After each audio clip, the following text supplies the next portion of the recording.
Hello everyone, welcome back to my channel. My name is Uli. If this is your first time, then welcome, and if it's not, then welcome back. So today's video is going to be the second part to my previous video, which was about sort of building a support network and having the right sort of people around you when you're trying to either heal yourself from eczema naturally, or if you're just going through eczema or some other kind of chronic illness. It's very important to have a positive mindset because your mental well-being has a very, very strong effect on your physical well-being. So even if you're doing all the right things with your diet and your lifestyle, if you don't believe, if you don't think that things are going to get better, then they probably won't. So today's video is going to be about how to stay positive, how to have that kind of positive mindset when things are really, really difficult, and also how to sort of resist the negative influences that you might be exposed to day to day. So for me personally, the way that I kind of stayed positive when I was going through my own eczema healing journey is like, I never let the thought of, what if this doesn't work, creep in. Like that thought never ever crossed my mind. Whenever it did, I just completely dismissed it. In my head, I was just like, it's just going to be a matter of time. If it takes 6 months, if it takes 5 years, I will eventually get there and I just have to wait it out. And this sort of way of thinking gets a little bit easier once you're very confident in the fact that you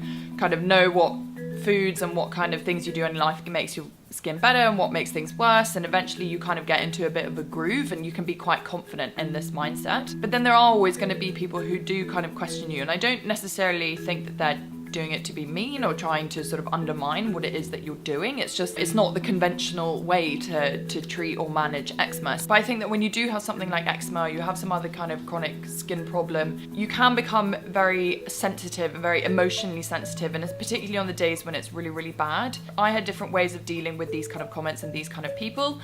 If it was just a comment where somebody was questioning me, I would always just say, well, I'm just trying this out, and if it doesn't work, then I'll try something else. That was pretty much the standard answer I gave, and once I'd given it, it was just pretty much like conversation over. And people questioning what you're doing isn't usually in a mean way, it's usually just out of curiosity, so there's no need to be offended by a question like that. But then there are the kind of people who for some reason always feel the need to comment on your appearance and feel the need to comment on how bad your skin looks. So for example, some of the comments that I would get, I had people who for some reason always came up to me and said, wow, your skin looks really bad today.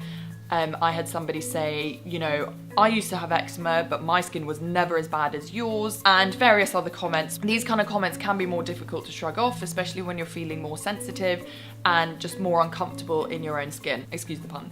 So I kind of had 3 different ways that I dealt with these kind of people. The first way was that some of those I just completely stopped hanging out with. Like, they weren't necessarily people I liked being around anyway. If I came away from seeing them feeling upset or, you know, filled with self-doubt, then after a while I was just a bit like, why do I see them? There's absolutely no point in seeing or doing something that doesn't make you happy. The second way that I would deal with it is that I would anticipate the comment before they made it. So I would say something like, oh, my skin looks terrible today, and then make a joke of it, and that wouldn't really give them the opportunity to get in there first. The third way I would deal with it, if these were people that I couldn't really avoid, if I didn't really want to avoid them, then I would just say to them, look, I know that my skin looks bad today, like, please don't make a comment. Like, it really, really upsets me and I don't really like it when you say it. Most people are very responsive to that and often feel a bit embarrassed when you say something like that. So those are the 3 kind of ways, that very easy, simple ways to just kind of deal with negative people who are inevitably you're going to come across. Now, another way that I found was really helpful in order to keep me positive was I found lots of people that I could connect with on social media, and this was a great place not just to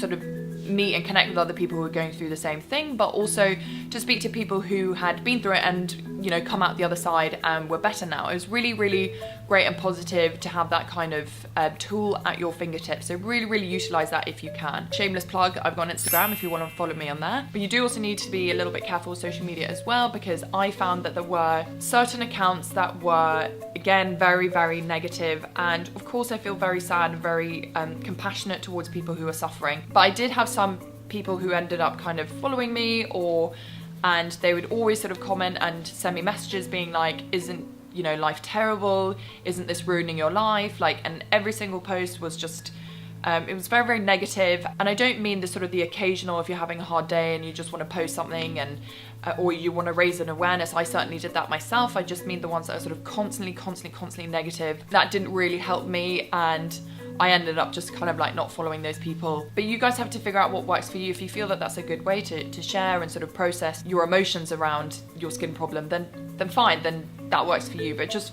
I'm talking about, for me personally, that's not really how I operate. I like sort of positivity and optimism, and people who telling me that yes, we're going to get through this and it's all going to be fine. But of course, the most important thing is what's going on in here. If you've decided that you want to heal yourself from eczema naturally, it's a really long and it's a really hard process, and you kind of have to almost be prepared for the days when it's going to be hard and you're going to be filled with self-doubt. But you've got to make sure that you are your own biggest rock in this, because it is so important. And all I can say is I believe in you and you'll be absolutely fine. And like I said, if you do want to reach out to me personally, then please do. Lots of people do, and I'm really happy to hear from people and to sort of give any guidance or advice if that's what you are looking for. Other than that, I hope you enjoyed this video. Please like and please subscribe if you did, and I'll see you again very soon for another one. Bye!